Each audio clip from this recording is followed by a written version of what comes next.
வணக்கம் boss, CubenSquare from CubenSquare. How to install OpenShift on Baremetal using UPI. So இப்போல்லாம் banks பார்த்தீங்கன்னா இந்தியாவில் மட்டும் இல்லாமல் மற்ற கண்ட்ரீஸ்லேயும் they started moving towards Red Hat OpenShift நோக்கி நகர்ந்துருக்கிறாங்க. ஸோ ஆல்ரெடி அவங்களோட அப்ளிகேஷன்ஸ் எல்லாமே ப்ரொடக்ஷன் நான் ப்ரொடக்ஷன் இது எல்லாமே வந்து they will be keeping it in on ப்ரமைசஸில் தான் வச்சுருப்பாங்க, க்ளவுடுக்கு மூவ் பண்ண மாட்டாங்க. அப்படியே கிளவுடுக்கு அவங்க மூவ் பண்றதா இருந்தாலும் தட் வில் பி ஃபார் ஒரு டெஸ்ட் என்விரான்மெண்ட் இல்லை ஒரு டெவ் என்விரான்மெண்ட்டுக்காக தான் மூவ் பண்ணுவாங்களே தவிர ஒரு production non production R TR என்விரான்மெண்ட்ஸுக்கு அவங்க பேங்கிங் அப்ளிகேஷன்ஸை கிளவுடுக்கு மூவ் பண்ண மாட்டாங்க, பப்ளிக் கிளவுட் அதுக்கெல்லாம் மூவ் பண்ண மாட்டாங்க. பிகாஸ் நம்ம இந்தியாவை பொறுத்த வரைக்கும் we have digital personal data protection act 2023 இருக்கு. அதை அபாய்ட் பண்ணணும் அப்படின்னா we need to have all the Indian citizens-ஓட பர்சனல் டீடைல்ஸ், அவங்களோட ஆக்சஸ் டீடைல்ஸாக இருக்கட்டும், டிரான்சாக்ஷன் டீடைல்ஸாக இருக்கட்டும், இது எல்லாமே ரொம்ப செக்யூரா ஆக்சஸ் பண்ணணும் அப்படிங்கிறாங்க. எந்த ஒரு டிரான்சாக்ஷன்ஸ் டிரான்ஸ்ஃபர் நடந்தாலும் அதுவும் செக்யூரா இருக்கணும், ஆக்சஸ் கண்ட்ரோல்ல இருந்து நிறைய ஆர்பிஐ கம்ப்ளைண்ட்ஸுக்கு மீட் பண்ணணுங்கிறதுனால everyone are moving towards on premises with Red Hat OpenShift அப்படின்னு தான் போறாங்க. சரி, ஏன் இந்த காம்பினேஷன்ல போறாங்க அப்படின்னா we have data sovereignty and compliance. Already சொன்ன மாதிரி இந்தியன் சிட்டிசன்ஸோட டேட்டாவை வந்து we have to have secure access இருக்கணும். இது இந்தியாவில் மட்டும் இல்லை, அந்தந்த கண்ட்ரியில அவங்களுக்கு தேவையான ஒரு செக்யூரிட்டி உள்ள அவங்க வச்சுட்டு தான் செய்வாங்க, அதுபடி அவங்க ஃபாலோ பண்ணுவாங்க.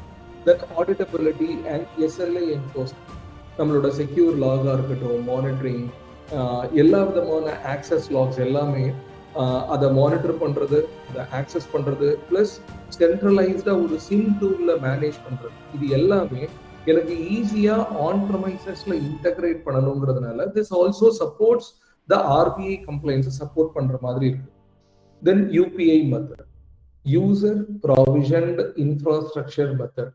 இந்த மெத்தடை யூஸ் பண்றோம்னா நம்ம ஃபுல்லாவே என்டையர் ஓப்பன்ஷிஃப்டையும் மேனுவலா தான் இன்ஸ்டால் பண்றோம், தேவையான எல்லா சர்வீஸும் மேனுவலா தான் பண்றோம். we will have the full control நம்மள்ட்ட இருக்கு. then finally air gapped environment means the banking sectorல எல்லாம் அதை பொதுவாக யூஸ் பண்ணுவாங்க.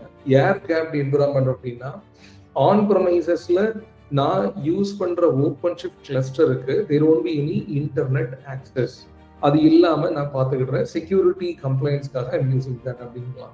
ஓகே, ஸோ இந்த entire Red Hat OpenShift on bare metal using UPI method தான் வந்து வித் ரியல் வேர்ல்டு டெமோ தான் வந்து பார்க்கணும். பிகாஸ் கரண்ட்லி இப்போ நாங்கள் CubenSquareல இருந்து we are supporting நேபாளில் ஒரு கன்சல்டேஷன் அண்ட் இன்ஸ்டலேஷன் பண்ணுறோம். தென் சவுதி அண்ட் துபாய் 3 கண்ட்ரியில் we are doing ஒரு பேங்க்குக்கான ஒரு சப்போர்ட் பண்ணிட்டு இருக்கோம். அதுலேயே we have அஜூர், அலிபாபாவும் இருக்குது. பட் ஸ்டில் அது எல்லாமே ஒரு டெவலப்மெண்ட் பர்பஸ்க்காக மட்டும்தான். அன்டில் ஒரு ஹார்ட்வேரை ப்ரிக்ரூட் பண்றது வர நம்ம ஒரு கிளவுட்ல டெஸ்ட் பண்ணலாம், அப்ளிகேஷன்ஸை டெஸ்ட் பண்ணலாம் அப்படிங்கிறதுனால தான். யூசர் லோட் எதுவுமே இருக்காது. அப்ளிகேஷன்ஸை நான் டெம்பரரியா ஒரு டெவ் என்விரான்மெண்ட்ல, அதுவும் ஓப்பன்ஷிஃப்ட் என்விரான்மெண்ட்ல டெஸ்ட் பண்றதுக்காக அஜூர், அலிபாபா இருக்குதே தவிர அங்கேயும் ப்ரொடக்ஷன் டெவ் இந்த மாதிரி நாங்க ஆன் ஃபுல்லா போகும்போது ஆன் ப்ரமைசஸ்ல தான் போவோம். ஸோ இந்த particular செஷன்ல we have segregated into ஒரு 3 days பிளான் பண்ணியிருக்கோம் இந்த ஓவரால் ரியல் வேர்ல்டு டெமோவை. ஃபர்ஸ்ட் டே வந்து இன்ஃப்ரா ப்ரிப்பரேஷன்ஸ், அதாவது விஎம் கிரியேட் பண்றது, networking, bastion setup, ignition, manifest file இதெல்லாம் கிரியேட் பண்றது. செகண்ட் டேல கிளஸ்டர்ஸை வந்து ஸ்டார்ட் பண்றோம், அதாவது bootstrap servers, control plane, worker nodes இதெல்லாம் ஸ்டார்ட் பண்றோம். ஃபைனல் டேல போஸ்ட் இன்ஸ்டலேஷனுக்கு அப்புறமா we need to understand about the operators. Red operators இருக்கு, கம்யூனிட்டி ஆப்ரேட்டர்ஸ் இருக்கு. அப்போ அதுக்கான டிஃபரன்சஸ் என்னெல்லாம் இருக்கு, கிளஸ்டர் ஹெல்த் நம்ம எப்படி செக் பண்றோம், ஓவர்வியூ எப்படிலாம் இருக்குன்னு ஃபுல்லா நம்ம பார்க்கணும். ஸோ ஓவராலா approximately we have planned for ஒரு 12 hours மாதிரி பிளான் பண்ணியிருக்கிறோம். அண்ட் த ஆர்கிடெக்சர், இந்த ஒரு ஆர்கிடெக்சர் தான் யூஸ் பண்றோம் இந்த பர்டிகுலர் டெமோக்கு. இந்த ஆர்கிடெக்சரை பார்த்தீங்கன்னா you can see we have local நெட்வொர்க்கும் இருக்கு, ஓப்பன்ஷிஃப்ட் நெட்வொர்க்கும் இருக்கு, ரைட்? ஸோ ஓப்பன்ஷிஃப்ட் நெட்வொர்க் எடுத்துக்கிட்டோம்னா யூ கேன் சி பூட்ஸ்ட்ராப் இருக்கு, 3 கண்ட்ரோல் பிளேன் அண்ட் 2 ஒர்க்கர். இதில் தான் ஃபுல்லாக ரெட் ஹேட் ஓப்பன்ஷிஃப்ட் இருக்கும். அண்ட் வில் பி ஹேவிங் ரெல் கோர் ஓஎஸ் தான் ஒரு பேஸ் ஓஎஸ்ஸாக இருக்கலாம் இந்த சர்வர்ஸ்ல. ஓகே. அண்ட் ஓப்பன்ஷிஃப்ட் நெட்வொர்க்கை பார்த்தீங்கன்னா அது தனியாக நெட்வொர்க்கிங் ஐபி ரேஞ்சே வந்து 192.168.22.0/24 வச்சுருக்கோம். டொமைன் OCP.lab, கிளஸ்டர் வந்து லேப்னு வச்சுருக்கோம். அண்ட் தென் இதை ஆக்சஸ் பண்ணுறதுக்கு இந்த ஓப்பன்ஷிஃப்ட் நெட்வொர்க்குக்கு எனக்கு இன்டர்நெட் ஆக்சஸ் வேணும், எனக்கு ஐபி அட்ரஸ் வேணும், எனக்கு இந்த டொமைன் நேம் ரிசால்வ் பண்ணணும், லோட் பேலன்சிங் வேணும் என்னோட கண்ட்ரோல் பிளேனுக்கும் ஒர்க்கர்னோடக்கும் அப்படின்னா all these things will go and ask the Bastion server. Bastion server ஒரு சர்வர் இருக்கு, அந்த சர்வர் தான் will have access to internet. So அந்த சர்வர் தான் எப்படின்னா லோக்கல் நெட்வொர்க்கும் கனெக்ட் பண்ணும், ஓப்பன்ஷிஃப்ட் நெட்வொர்க்கும் கனெக்ட் பண்ணும். நீங்கள் டயக்ராம் பார்க்கும்போதே தெரியும், ரெண்டு இன்டர்ஃபேஸ், ரைட்? ஒரு இன்டர்ஃபேஸ் எக்ஸ்டர்னல் நெட்வொர்க்குக்கு, இன்னொரு இன்டர்ஃபேஸ் வந்து இன்டர்னல் நெட்வொர்க். அண்ட் எக்ஸ்டர்னல் நெட்வொர்க்குக்கு வந்து the IP range will be 192.168.0.x, இன்டர்னலுக்கு 192.168.22.x மாதிரி வச்சுக்கோங்க, right? So any requirements for all the control plane worker node, they'll go and ask the Bastion node கேட்கும். So நம்ம இந்த particular செஷன்ல என்ன பார்ப்போம் அப்படின்னா, ஐ மீன் the actual work ஷாப்ல இந்த Bastion சர்வரை நம்ம எப்படி கான்ஃபிகர் பண்றோம், எப்படி இந்த சர்வீசஸ் எல்லாமே இன்ஸ்டால் பண்றோம், எல்லாமே நம்ம பார்ப்போம். அண்ட் யாரெல்லாம் ஓப்பன்ஷிஃப்ட் கற்றுக்கிட்டீங்களோ நீங்கள் அந்த பேசிக் நுவான்சஸும் படிச்சுக்கோங்க. மீன்ஸ் இந்த பேசிக் நெட்வொர்க்கிங் எப்படி இருக்கும், class A, class B, class C, class D, IP address range என்னெல்லாம், அனோட்டேஷன்ஸ்னா என்னது, டிஎன்எஸ்னா என்னது, DHCP நம்ம எதுக்காக யூஸ் பண்ணுறோம், அச்சே ப்ராக்ஸி எதுக்கு வேணும், வெப் சர்வர் எதுக்கு வேணும், இது எல்லாமே ஒரு பேசிக் அண்டர்ஸ்டாண்டிங் மட்டும் கற்றுக்கோங்க. ஸோ ஈவன் தோ நீங்கள் எல்லாமே காப்பி பேஸ்ட் பண்ணுறதா இருந்தாலும் please understand the purpose of this. இதோட கான்ஃபிகரேஷன் ஃபைல நம்ம என்ன மென்ஷன் பண்றோம் அப்படிங்கிற ஒரு பேசிக் அண்டர்ஸ்டாண்டிங் வச்சுக்கோங்க. ஸோ தட் நம்ம later on post production or install பண்ணும் போதே எரர்ஸ்லாம் வருதுன்னா எக்ஸாக்டா எந்த இடத்துல எரர் வருது அப்படிங்கிறது நீங்க ஈஸியா டயக்னோஸ் பண்ணுங்க. ஓகே, அதுக்கு ஹெல்ப்ஃபுல்லா இருக்கும். Then this is how we are setting up. So real டைம்ல ஒரு ஆன் ப்ரெமிசஸ்ல சர்வர் இருக்குன்னா அந்த ஹார்ட்வேருக்கு மேலே Proxmox, VMware ESXi or Red Hat விர்ச்சுவலைசேஷன்லாம் இன்ஸ்டால் பண்ணுவாங்க. அதுக்கு மேலே VMs நிறைய கிரியேட் பண்ணலாம்.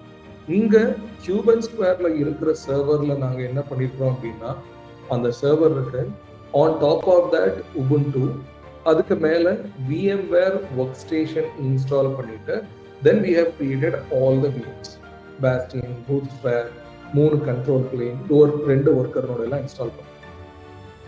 ஓகே, பிகாஸ் இப்போ நீங்க இன்ஸ்டலேஷன் டைப்ஸ்ன்னு பார்த்துக்கிட்டீங்கன்னா மேஜரா 2 இன்ஸ்டலேஷன் டைப்ஸ் இருக்கு. ஒன்று UPI மெத்தட், இன்னொன்று IPA. Means user provisioned infrastructure. ஃபுல்லாக மேனுவலாக இருக்கும், நம்மள்கிட்ட ஃபுல் கண்ட்ரோல் இருக்கும். அண்ட் மேனுவலாக தான் DNS, DHCP, HA proxy, web server, NATing, networking, firewall எல்லாமே நம்ம தான் கான்ஃபிகர் பண்ணுறோம். We will have the full control. இன்னொன்று IPA மெத்தட், இன்ஸ்டாலர் ப்ராவிஷன்டு இன்ஃப்ராஸ்ட்ரக்சர். இது ஃபுல்லி ஆட்டோமேட்டட் மாதிரி வரும், ரைட்? அண்ட் நான் சொன்ன மாதிரி லாஸ்ட்டாக வரும்போது லாஸ்ட் டேல வந்து we'll be talking about all these operators like advanced cluster management, advanced cluster security, compliance operator, OpenShift virtualization, MTV, local storage, ODF, OpenShift data foundation, OADP, பேக்கப்புக்கு, ரெஜிஸ்ட்ரி, இது எல்லாமே பார்ப்போம். ஓகே, அண்ட் இது எல்லாமே ஈஸியாக இருக்கணுங்கிறதுக்காக I have put across all these steps over here. And இந்த architecture வந்து I have taken it from Rehan ரெயின் ஒருத்தங்கள்ட்ட இருந்து I have taken all these architecture and details. So அதான் இங்கே பார்க்குறீங்க ஆல் தீஸ் அந்த டயக்ராம் செட்டப்லாம். அண்ட் இதில் ஸ்டெப் பை ஸ்டெப்பாக கொடுத்துருப்பாங்க. ஓகே, நம்ம என்ன பண்ண போகிறோம் அப்படிங்கிறது, எந்த பேக்கேஜஸ்லாம் நான் டவுன்லோட் பண்ணணும், OpenShift installer, CentOS, pull secret, ரெல் கோர் OS. அண்ட் இந்த ஒர்க் ஷாப்பில் நம்ம கம்ப்ளீட்டாக லேட்டஸ்ட் வெர்ஷனான 4.19 தான் பார்க்க போகிறோம். தென் VMware கிரியேட் பண்ணுறது, பேஸ்டியன் நெட்வொர்க்கை செட்டப் பண்ணுறதுன்னு சொல்லி எல்லா கமாண்ட்ஸும் லைனாக அதில் கொடுத்துருக்குறோம். இதெல்லாம் தான் 1 by 1 பார்க்குற மாதிரி இருக்கும். In detail will be covering all these aspects. And then and there I will be explaining about எப்படி ரியல் டைம்லேயே இதெல்லாம் பண்ணுறாங்க, என்னதான் யூசர் லோட்ஸ் பற்றி அவங்க பேசுகிறாங்க, பேங்கிங் என்விரான்மெண்ட்ல பேங்க் எம்ப்ளாயீஸோட அப்ளிகேஷன்ஸ் என்ன ரன் ஆகுது, எக்ஸாம்பிள்ஸ் என்ன, எண்ட் யூசர் அப்ளிகேஷன்ஸ் என்னென்ன ரன் ஆகுது, செக்யூரிட்டி ஆஸ்பெக்ட்ல என்னெல்லாம் பண்றாங்க, ஒரு கண்டெய்னர் இமேஜை எப்படி ஸ்கேன் பண்றாங்க, உங்க நோட்ஸ் எல்லாமே என்ன லெவல் ஆஃப் செக்யூரிட்டியில இருக்குது, ஒரு பேங்க்னு எடுக்கும் போது அவங்க செக்யூரிட்டி ரொம்ப ஸ்ட்ராங்கா இருக்கும். So what sort of complaints அதே மீட்டிங், இது எல்லாமே will be talking about in this particular version. Okay, thank you all.